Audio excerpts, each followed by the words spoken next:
Good morning बच्चों। आज मैं आपके लिए पढ़ाऊंगी सार्वभौमिक प्राथमिक शिक्षा की प्राप्ति। तो जो हमारा टॉपिक चल रहा था, जो हमने कल बताया था, वो सहस्त्रवर्षीय विकास लक्ष्य जो हमारा चल रहा था कल, सहस्त्रवर्षीय विकास लक्ष्य यानी मिलेनियम डेवलपमेंट गोल्स, जो मैंने कल आपको बताया था, मिलेनियम डेवलपमेंट गोल्स। तो इसी के अंतर्गत जो मैंने आपको कल 8 पॉइंट बताए थे कि इनको 8 लक्ष्यों को बताया था, इसके जो अंतर्राष्ट्रीय 8 लक्ष्य, उनके बारे में मैंने कल आपको 2 पढ़ा दिए थे। अब ये हमारा होगा सार्वभौमिक प्राथमिक शिक्षा की प्राप्ति। इसके बारे में आपको समझाऊंगी।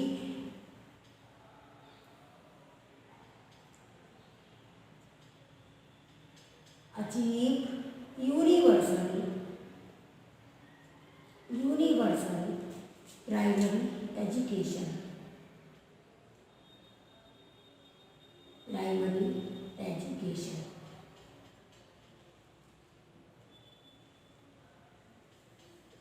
सार्वभौमिक प्राथमिक शिक्षा की प्राप्ति, जो जिसके अंतर्गत था कल जो मैंने आपको बताया था MDG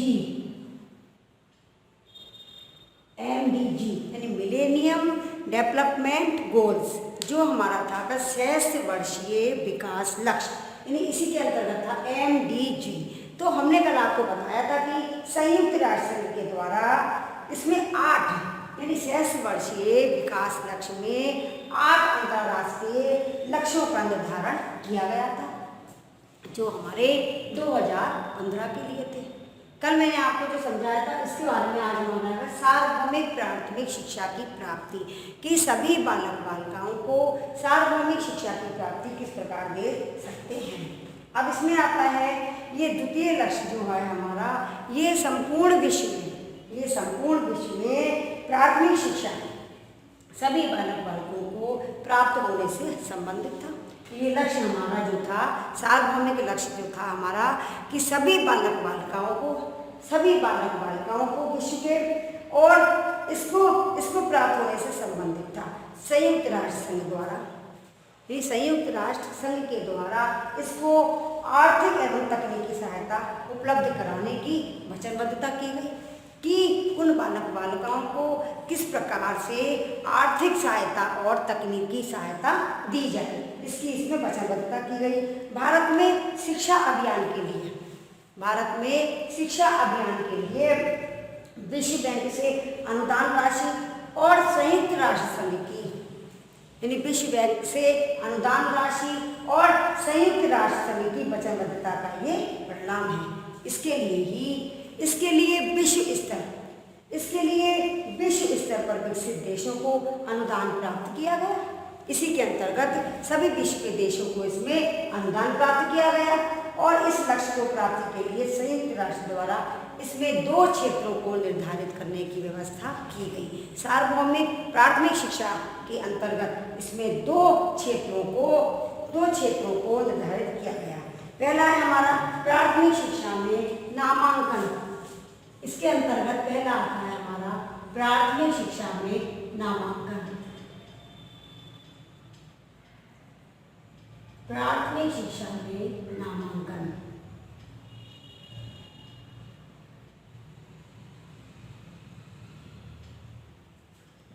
एनरोलमेंट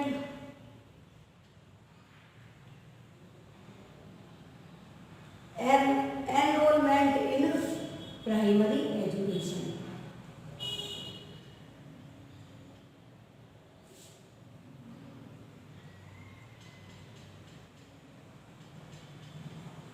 ये हमारा आता है पहला प्राथमिक शिक्षा में नामांकन। इसके अंतर्गत संयुक्त राष्ट्र संघ ने सभी राष्ट्रों से ये अपेक्षा की, कि वे अपने देश के सभी बालक बालिकाओं को प्राथमिक विद्यालय में प्राथमिक शिक्षा के लिए नामांकित कराएं, कि सभी बच्चों को विद्यालय में आने के लिए, विद्यालय में प्राथमिक शिक्षा उपलब्ध कराने के लिए सभी बच्चों को नामांकित कराएं। और इसके लिए उनको अपने स्तर से विविध प्रयास करना चाहिए। इसके लिए उन्हें अपने स्तर से विविध प्रयास करना चाहिए, जैसे नामांकन के लिए नामांकन रैली निकालना, नामांकन के लिए नामांकन रैली निकालना, स्कूल चलो अभियान, स्कूल चलो अभियान, ये जो हमारे चले थे कार्यक्रम, अभिभावकों को निर्देशन एवं परामर्श प्रदान करना, अभिभावकों को निर्देशन एवं परामर्श प्रदान करना और नामांकन मेला आयोजित करना, ये इत्यादि जो अभियान थे वो चले थे प्राथमिक शिक्षा के अंतर्गत, कि इसमें कैसे बच्चों को स्कूल भेजा जाए। और जब प्रत्येक राष्ट्र के बालक बालिकाओं को प्राथमिक शिक्षा, प्राथमिक विद्यालयों में 100% नामांकन होगा, यदि बच्चों का प्राथमिक विद्यालय में 100% नामांकन होगा तो सार्वभौमिक शिक्षा के लक्ष्य को सफलता से प्राप्त किया जा सकता है, तो सार्वभौमिक शिक्षा के लक्ष्य को सफलता से प्राप्त किया जा सकता है। अब इसके बाद हमारा दूसरा पॉइंट आता है प्राथमिक शिक्षा की आपूर्ति। इसके अंतर्गत है प्राथमिक शिक्षा की आपूर्ति, प्राथमिक शिक्षा की आपूर्ति।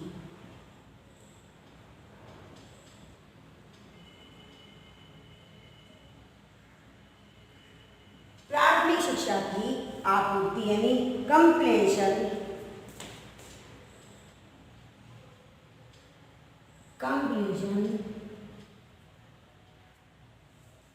Of primary education.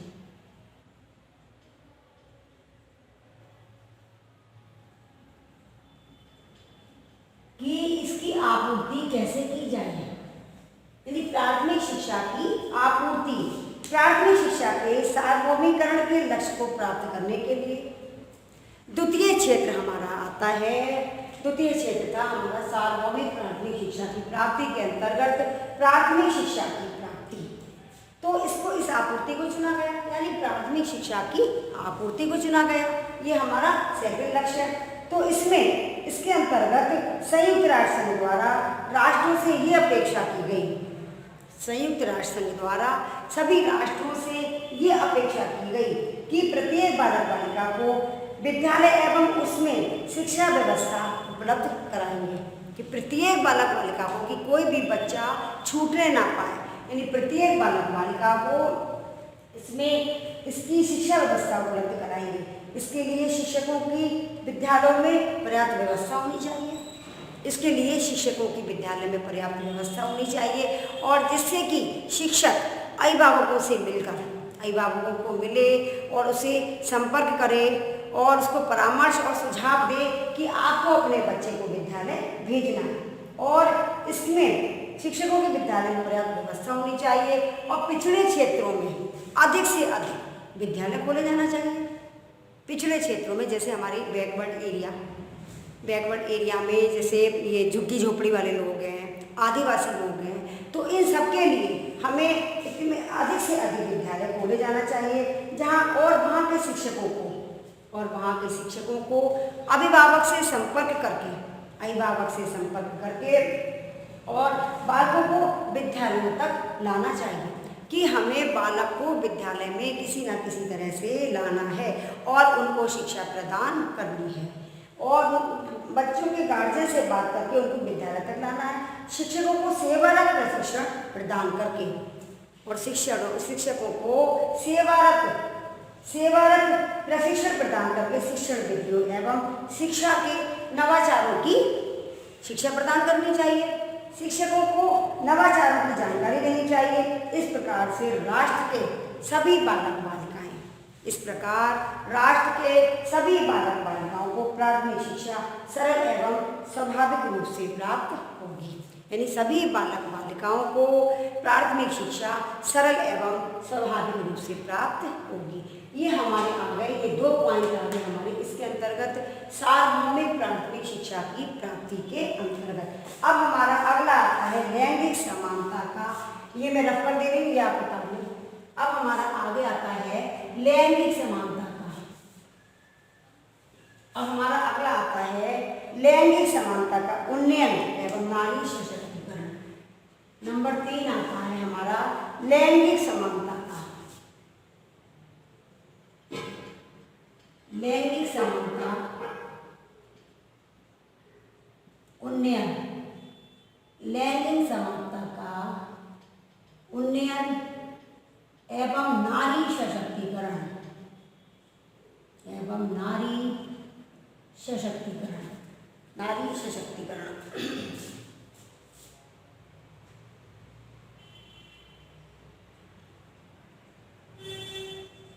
ये हमारा आता है इसी के अंतर्गत, यानी जो मैंने कल बताया था एमडीजी में कि मिलेनियम डेवलपमेंट गोल, इसके अंतर्गत हमारा ये तीसरा आता है लैंगिक समानता का उन्नयन एवं नारी सशक्तिकरण।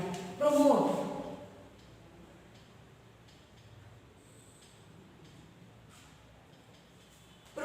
जेंडर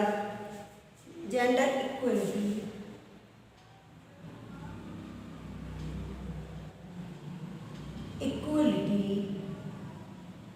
एंड नारी सशक्तिकरण, विमेन सशक्तिकरण, यानी एम्पावरमेंट,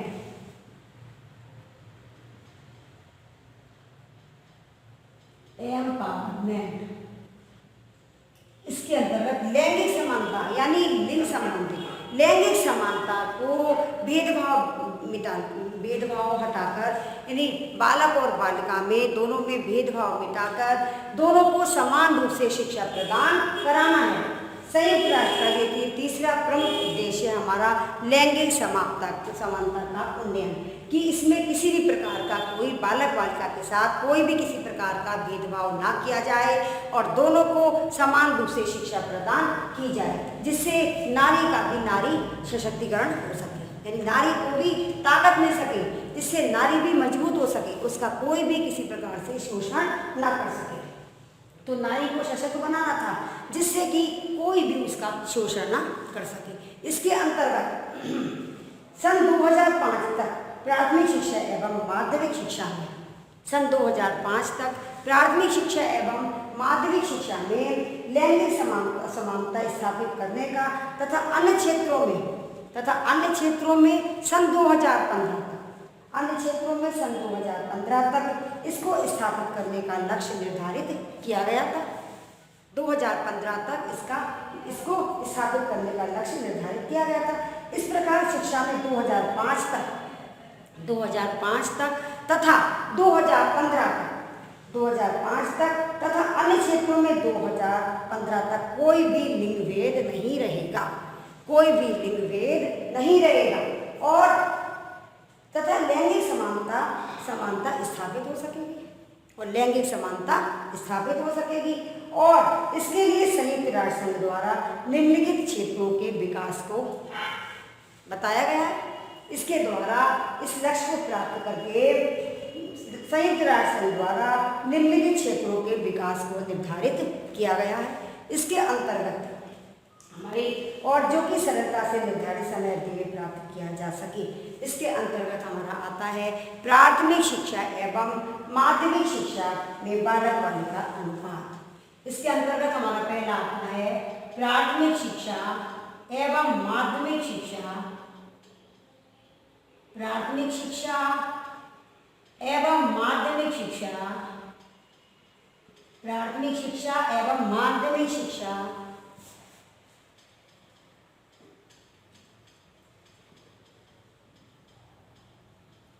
प्राथमिक शिक्षा एवं माध्यमिक शिक्षा में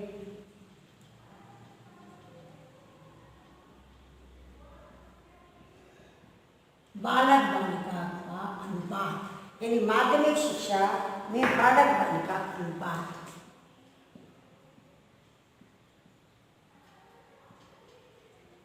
बालक बालिका अनुपात,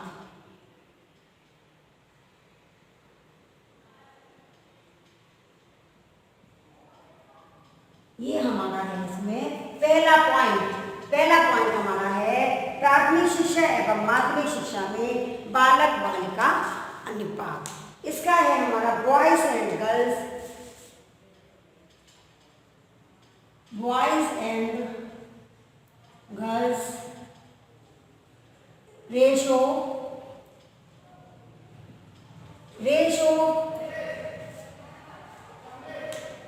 in primary education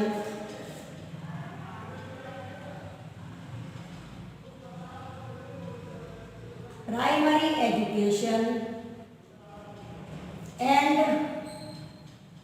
secondary education.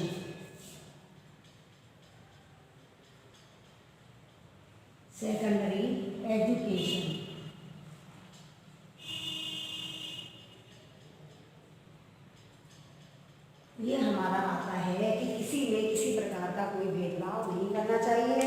संयुक्त राष्ट्र संघ द्वारा अपने सदस्य देशों से, यानी संयुक्त राष्ट्र संघ द्वारा अपने सदस्य देशों से ये अपेक्षा की गई कि वे बालक बालिकाओं को समान रूप से शिक्षा प्रदान करें, समान रूप से प्राथमिक और माध्यमिक शिक्षा प्रदान करें। इसमें किसी प्रकार का कोई भी भेदभाव नहीं किया जाए और इसके लिए 100% बालक बालिकाओं को प्राथमिक शिक्षा एवं माध्यमिक विद्यालयों में नामांकित कराया जाए। 100% बच्चों को नामांकित कराया जाए। संपूर्ण बालक एवं बालिका जब शिक्षित होंगे, यानी संपूर्ण बालक बालिका जब शिक्षित होंगे तभी हमारा देश विकास करेगा, यानी तभी हमारा राष्ट्र विकसित होगा। राष्ट्र हमारा जो संपूर्ण बालक और बालिका जब शिक्षित होंगे तो हमारा संपूर्ण राष्ट्र भी शिक्षित होगा, और जब संपूर्ण राष्ट्र शिक्षित होगा तभी तो हमारे राष्ट्र का विकास संभव है। इसीलिए इस स्थिति में लैंगिक समानता की स्थापना सरलता से होगी, यानी लैंगिक समाज की स्थापना इसमें सरलता से होगी। किसी के साथ कोई भेदभाव नहीं किया जाएगा, चाहे वो लड़का हो या लड़की हो। अब और क्योंकि शिक्षित समाज इस प्रकार के लैंगिक भेद को स्वीकार नहीं करता। अब इसके बाद हमारा आता है अगला पॉइंट, स्त्रियों को रोजगार। स्त्रियों को रोजगार, जब कोई भेदभाव ही नहीं होगा तो फिर सभी एक समान ही पड़ेंगे। स्त्रियों को रोजगार, यानी स्त्रियों को रोजगार प्रदान किया जाएगा। स्त्रियों को रोजगार यानी एम्प्लॉयमेंट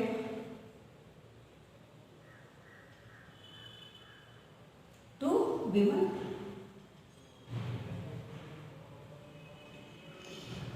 स्त्रियों को रोजगार एम्प्लॉयमेंट टू विमेन संयुक्त राष्ट्र संघ द्वारा अपने सदस्य राष्ट्रों से ये अपेक्षा की गई कि वे स्त्रियों को सुरक्षित एवं उनकी रुचि के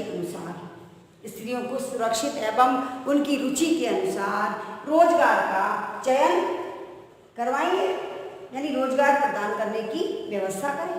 यानी उनकी रुचि के अनुसार, स्त्रियों की रुचि के अनुसार उनको इसका अपने रोजगार का चयन स्वयं करना होगा अपनी रुचि के अनुसार, और इसलिए अपनी रुचि के अनुसार जिस व्यवसाय का चयन करती है, लेकिन उसमें उसकी योग्यता होनी चाहिए। यानी स्त्री जब अपने जिस व्यवसाय का चयन करती है वह उसके योग्य होनी चाहिए, जिससे वो आराम से अपना काम कर सके, कि वो उसके योग्य होनी चाहिए। और स्त्री अपनी रुचि के अनुसार ही अपना रोजगार स्वयं चुन सकती है। इसी आधार पर विकासशील देशों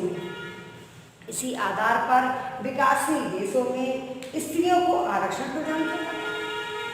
इसीलिए स्त्रियों को आरक्षण दिया जाता है, और ये नौकरी में स्त्रियों की एज भी ज़्यादा कर दी गई है, ज़्यादा है उनकी भी पुरुषों की अपेक्षा। स्त्रियों को आरक्षण प्रदान किया जाता है। और कोठारी आयोग ने महिला शिक्षा को बढ़ावा देने के लिए, कोठारी आयोग ने महिला शिक्षा को बढ़ावा देने के लिए प्राथमिक शिक्षा में स्त्री शिक्षिकाओं को ही नियुक्त किया था कि वहाँ पर सारी स्त्रियाँ ही टीचर बनेंगी, यानी स्त्री शिक्षिकाओं को ही नियुक्त किया था। ये जो हमारा कोठारी आयोग चला था पहले, कोठारी आयोग ने महिला शिक्षा को ही बढ़ावा दिया था कि इसमें स्त्रियों को ही शिक्षिकाओं के रूप में नियुक्त किया जाएगा, जिससे कोई भी किसी प्रकार का भेदभाव नहीं करेगा। और इस प्रकार प्रत्येक देश में स्त्रियों को इस प्रकार प्रत्येक देश में स्त्रियों को रोजगार प्रदान करने की व्यवस्था की जानी चाहिए। इससे क्या होता है, एक ओर तो नारी सशक्तिकरण होता है, एक ओर तो नारी सशक्तिकरण होगा तथा वे दूसरी ओर से वे आर्थिक रूप से भी संपन्न होंगे।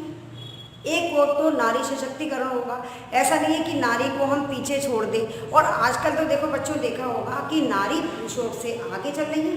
हर क्षेत्र में नारियों की संख्या पुरुषों से आगे है, जिससे नारी सशक्तिकरण हो, इससे नारी सशक्तिकरण होगा तथा वे आर्थिक रूप से संपन्न होंगी। और इस स्थिति में कोई भी नारियों के साथ शोषण नहीं कर पाएगा, यानी इसमें नारी का शोषण नहीं होगा। इस स्थिति में स्त्री शोषण भी रुक जाएगा। और अब तो देखो हर क्षेत्र में नारियां ही आगे चल रही हैं। अब हर नौकरी में देख लो, पुरुषों की संख्या के आगे पुरुषों की अपेक्षा नारी को ही स्थान पहले दिया जाता है। और हर जगह ही महिलाएं हैं, हर जगह ही महिलाएं आ रही हैं कि वो अपनी नौकरी प्राप्त कर रही हैं। हर क्षेत्र में देखो, रेलवे में भी देखो, आप हर जगह ही देखो कि महिलाएं ही ज़्यादा है, पुरुषों की अपेक्षा महिलाओं की संख्या ज़्यादा है। तो इससे क्या है, नारी का शोषण भी नहीं होगा और नारी सशक्तिकरण का विकास भी होगा। अब इसके बाद हमारा अगला पॉइंट आता है संसद में स्त्रियां। नंबर 3 पॉइंट आता है हमारा संसद में स्त्रियां। संसद में स्त्रियां यानी women in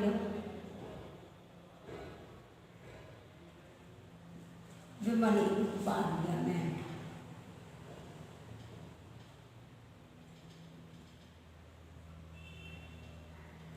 women in parliament यानी संसद में स्त्रियां। संयुक्त राष्ट्र संघ में यानी संयुक्त राष्ट्र के द्वारा ये भी घोषणा की गई कि संसद में स्त्रियों को रखा जाए। अगर संसद में स्त्रियां होंगी, कोई महिला होगी, तो वो महिला के साथ किसी प्रकार का कोई भेदभाव नहीं होगा और उनके साथ कोई विपक्ष में कोई नहीं बोल सकता, उनके विरोध में कोई नहीं रह सकता। अगर संसद में महिलाओं की संख्या ज़्यादा होगी तो कोई भी उनके खिलाफ कोई भी एक्शन नहीं ले सकता। अब इसमें कि संयुक्त राष्ट्र संघ ने अपने सदस्य राष्ट्रों से ये अपेक्षा की, इसके अंतर्गत उन्होंने ये अपेक्षा की कि उनके द्वारा संसद में स्त्रियों की संख्या निश्चित की जाए। इसमें स्त्रियों की संख्या निश्चित की जाए। इसके लिए उनके द्वारा किसी भी प्रकार के उपाय किए जा सकते हैं और उनके द्वारा किसी भी प्रकार के उपाय किए जा सकते हैं कि संसद में, जैसे महिलाओं के लिए संसद में आरक्षण। अब तो बच्चों ये इलेक्शन वगैरह होता है तो इसमें भी महिलाओं की सीट पहले आती है, महिलाओं की सीट भी पहले आती है इसमें, क्योंकि महिलाओं के लिए आरक्षण होता है। महिलाओं के लिए तो पहले से ही आरक्षण है और महिलाओं की सीट पहले से ही बुक कर दी जाती है कि महिलाओं की सीट है। तो इसीलिए इसमें महिलाओं के लिए संसद में आरक्षण एवं क्रमबद्ध रूप में स्त्री एवं पुरुषों को चुनाव लड़ने के अवसर प्रदान करना चाहिए। स्त्रियों को भी, यानी पुरुषों के साथ साथ स्त्रियां भी खड़ी होती हैं चुनाव में। अब तो हर जगह ही नारी हर जगह आगे। अब पहले के ज़माने में बच्चों क्या था कि पहले स्त्रियों को, जैसे लड़की जब बड़ी हो जाती थी, पहले के टाइम में जब लड़की थोड़ी बड़ी हो जाती थी तो घर वाले उसकी पढ़ाई बंद करा देते थे कि अब इसको नहीं पढ़ना है। अब ये गांव का माहौल था ऐसा कि अब इसको नहीं पढ़ने देना है, अब ये घर का ही काम करेगी, चौका चूल्हा संभालेगी, घर का काम करेगी। यानी 5वीं तक उसने पास कर लिया, फिर उसको घर में बिठा लिया कि हम अब बाहर नहीं भेज सकते, कि अब हम लड़कियों को बाहर पढ़ने नहीं, क्योंकि गांव में तो वहाँ पे विद्यालय वगैरह ही नहीं होते थे, छोटे छोटे स्कूल होते थे ऐसे। तो फिर लड़कियों को थोड़ा सा पढ़ाया, 4वीं 5वीं तक पढ़ाया, पढ़ाने के बाद उनकी शिक्षा बंद करा दी जाती थी, उन्हें घर के काम में लगा दिया जाता था।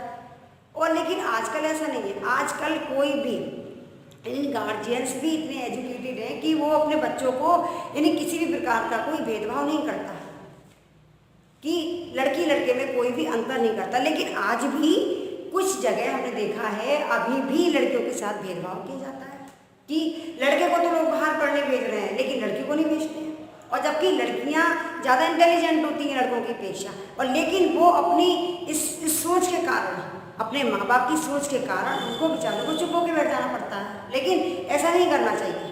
अब तो सभी गार्जियन शिक्षित हैं, तो उन्हें लड़कियों को और आगे बढ़ाने का प्रयास करना चाहिए कि हमें लड़कियों को बाहर भी भेजना है, पढ़ाना है, यानी लड़कियां जो करना चाहती हैं उन्हें कराना है, उनको सारे अवसर प्रदान करना है, हमें लड़कियों को पीछे नहीं रहने देना है, क्योंकि आज के क्षेत्र में सभी लड़कियां ही लड़कों से आगे निकल रही हैं। लेकिन कुछ लोगों की अभी भी इस प्रकार की सोच है, उनकी जो इस तरह की सोच है कि वो लड़कियों को नहीं पढ़ाते, थोड़ा सा पढ़ लिए, ज़्यादा से ज़्यादा लड़के ने सीनियर तक पढ़ाई कर ली, फिर उसको पढ़ाई बंद करा देती है। अभी भी ऐसा हमने देखा है कई जगह, लेकिन ये गलत है, ऐसा नहीं होना चाहिए। लड़कियों के लिए भी बराबर की, लड़कों की तरह ही बराबर शिक्षा प्रदान होनी चाहिए, कि भाई उसे किसी प्रकार की कोई रोक टोक नहीं होनी चाहिए, कि हमें लड़की को भी आगे बढ़ाना है।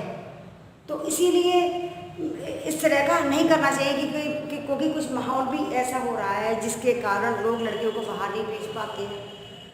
तो इसीलिए महिला को थोड़ा क्या, महिला सशक्तिकरण का भी मतलब ये कि महिला को हमें मजबूत बनाना है, उसे मजबूत बनाना है, उसे हर क्षेत्र में, जिससे वो आगे रहे, जिससे महिला हर क्षेत्र में आगे रहे।